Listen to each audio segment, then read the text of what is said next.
और भारत आने से हफ्ता भर पहले पुतिन ने यूक्रेन पर अपने हमले और तेज कर दिए हैं। ट्रंप अब पुतिन से बातचीत को लेकर बुरी तरह से बेचैन नजर आ रहे हैं, जबकि नेटो देशों का साफ कहना है कि वो ट्रंप के रूसी फॉर्मूले को कभी भी नहीं मानेंगे और यूक्रेन को जंग हारने नहीं देंगे।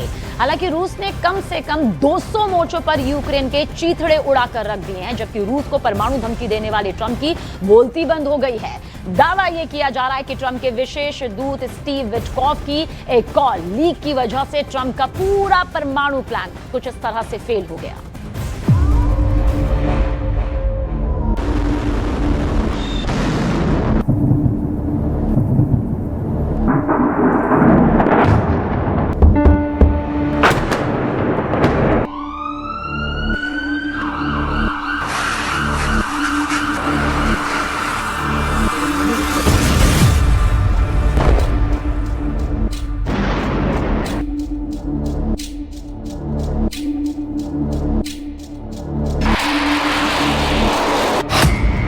200 मोर्चों पर खूनी जंग, पुतिन ने पलटी बाजी।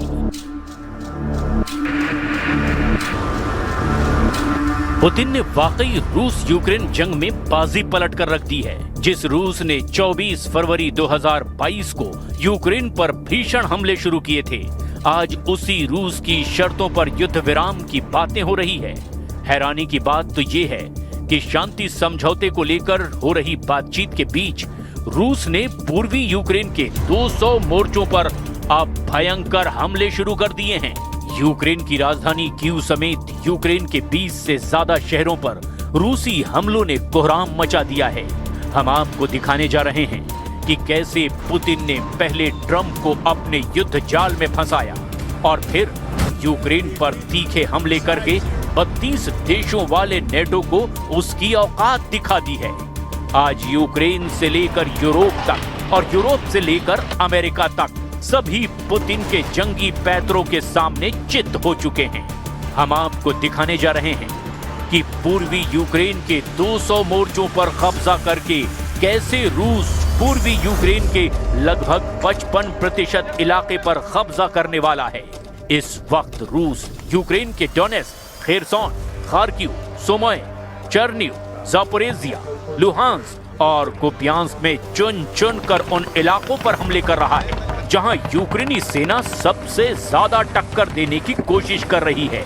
जबकि कुछ रिपोर्ट के मुताबिक रूस यूक्रेन के पोक्रोवस्क पर 66% से ज्यादा इलाके पर कब्जा कर चुका है, जिसे यूक्रेनी सेना के लिए सबसे गंभीर और तगड़ा झटका माना जा रहा है।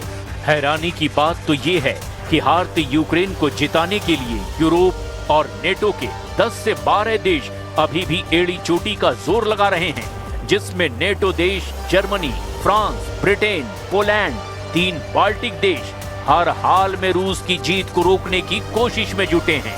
लेकिन इस जंगी चक्रव्यूह की हम शुरुआत करते हैं यूक्रेन पर रूस के तूफानी हमलों से, जिसने यूक्रेन के पूर्वी मोर्चों का कचूमर निकाल कर रख दिया है। 200 मोर्चों पर रूस का तूफान चीर डाला पूर्वी यूक्रेन।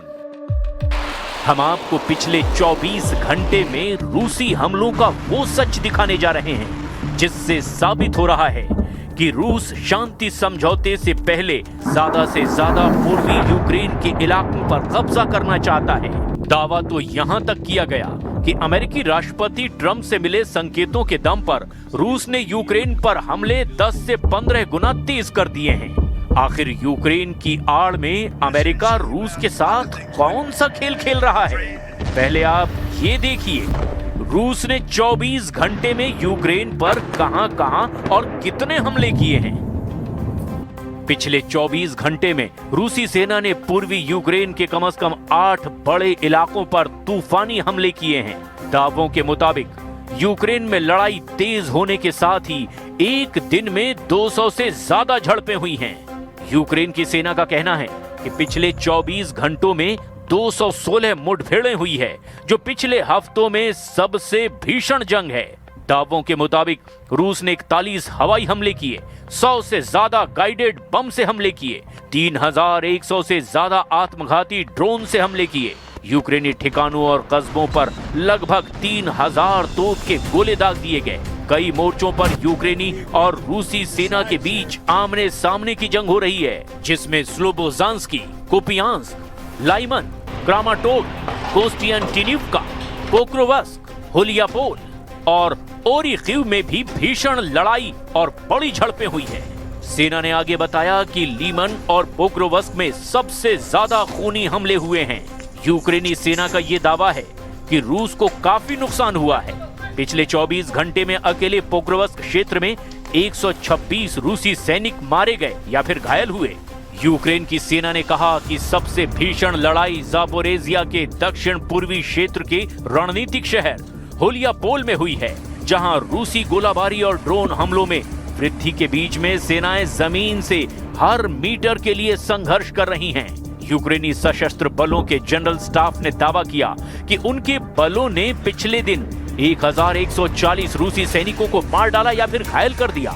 यूक्रेनी सेना ने यह भी दावा किया है कि उसने पिछले 24 घंटे में एक रूसी टैंक, 3 बख्तरबंद लड़ाकू वाहन, 21 तोपखाना इकाइयां, 214 ड्रोन और 2 विमान भी नष्ट कर दिए। अगर रूसी हमलों को लेकर पिछले 60 दिनों के आंकड़ों पर नजर डालें तो 28 सितंबर 2025 से 27 नवंबर 2025 तक रूसी हमलों में बेतहाशा बढ़ोतरी देखी गई है, जिसमें रूस ने मिसाइलों और ड्रोनों का रिकॉर्ड तोड़ इस्तेमाल किया है। यूक्रेनी वायुसेना के मुताबिक रूस ने पिछले 60 दिनों में 10,000 से ज्यादा ड्रोन हमले के लिए इस्तेमाल किए हैं, जिसमें से 70% रूस के शाहिद ड्रोन का इस्तेमाल किया गया, जबकि अलग अलग तरह के 500 से ज्यादा क्रूज और बैलिस्टिक मिसाइलों से रूस ने यूक्रेन पर पिछले 60 दिनों में हमला किया है। ये आंकड़े यूक्रेन के आधिकारिक रिपोर्ट्स पर आधारित हैं। रूस का दावा है कि ये हमले यूक्रेन की सैन्य क्षमता को कमजोर करने के लिए है, लेकिन यूनाइटेड नेशन की मानवाधिकार निगरानी मिशन के मुताबिक ये नागरिकों पर अनुपातहीन प्रभाव डालते हैं और 2025 में कीव में नागरिक मौतों में 2024 की तुलना में 4 गुना बढ़ोतरी हुई है। राष्ट्रपति जेलेंस्की ने इसे आतंकवादी हमले करार दिया। Значит, мы до сих пор получаем заходы о прекращении боевых действий там. Войска Украины уйдут из занимаемых ими территорий. Вот тогда и прекратятся боевые действия. Не уйдут, ми доб'ємося этого вооруженим путем. От. Зараз я чую, що розвідки партнерів дають їм інформацію, що російська позиція стала заходити, в тому числі через деяких суб'єктів з України. Це точно не допомагає. Є наша державна позиція, є українська гідність.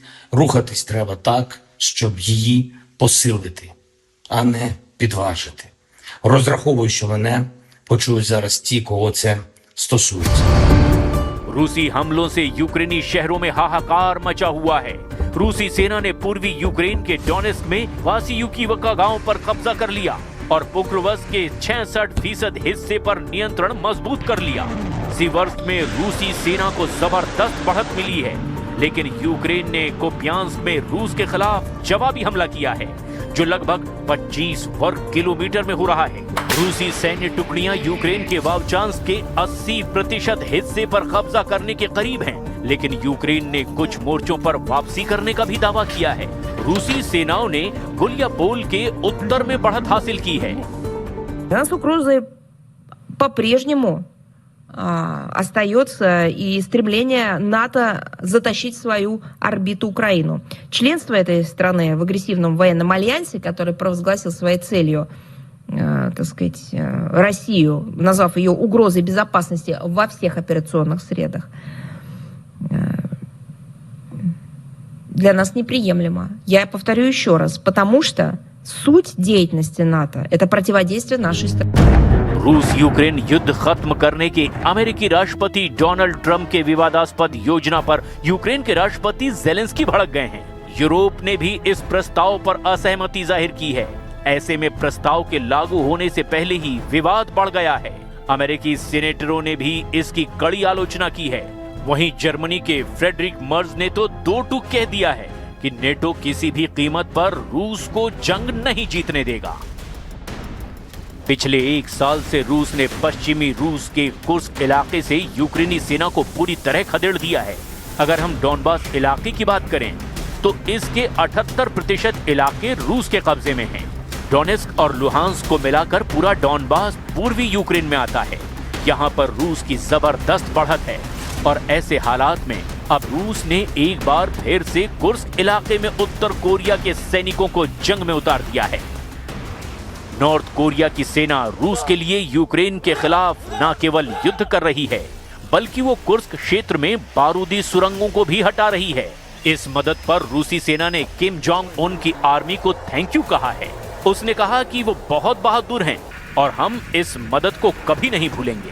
रूस और नॉर्थ कोरिया का आपसी सहयोग एक नई ऊंचाइयों तक पहुंच रहा है। कोरिया न सिर्फ रूस की रक्षा क्षेत्र में मदद कर रहा है बल्कि वो खतरों से भी खेल रहा है। उत्तर कोरियाई सैनिकों ने रूस के पश्चिमी कुर्स्क क्षेत्र में यूक्रेनी घुसपैठ को रोकने में मदद की थी। अब वो उस क्षेत्र में बारूदी सुरंगों को हटाने में एक महत्वपूर्ण भूमिका निभा रहे हैं। रूसी रक्षा मंत्रालय के द्वारा जारी वीडियो में उत्तर कोरियाई सैनिकों को विभिन्न प्रकार की बारूदी सुरंगें और उनका पता लगाने वाले उपकरण चलाते हुए दिखाया गया। दोनों देशों के बीच पारस्परिक रक्षा समझौते के तहत उत्तर कोरिया ने पिछले साल लगभग 14,000 सैनिक रूस के साथ लड़ने के लिए कुर्स्क भेजे थे। दक्षिण कोरिया यूक्रेनी और पश्चिमी सूत्रों के अनुसार एक न्यूज एजेंसी ने बताया कि इसमें 6,000 से ज्यादा मारे गए हैं। अगस्त 2024 में यूक्रेनी सैनिक पश्चिमी कुर्स्क क्षेत्र में दाखिल हुए थे और महीनों तक उस पर कब्जा बनाए रखा। आखिरकार अप्रैल 2025 में उन्हें बाहर कर दिया गया। इस पर रूसी राष्ट्रपति व्लादिमीर पुतिन ने कहा था कि रूसी बलों ने उत्तर कोरियाई सैनिकों की मदद से उन्हें बाहर खदेड़ा है।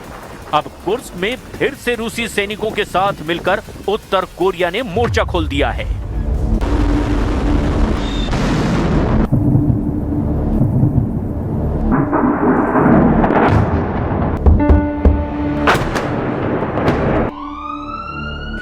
अब ऐसे हालात में देखना होगा कि रूस यूक्रेन जंग को नेटो और अमेरिका कैसे रोक पाते हैं।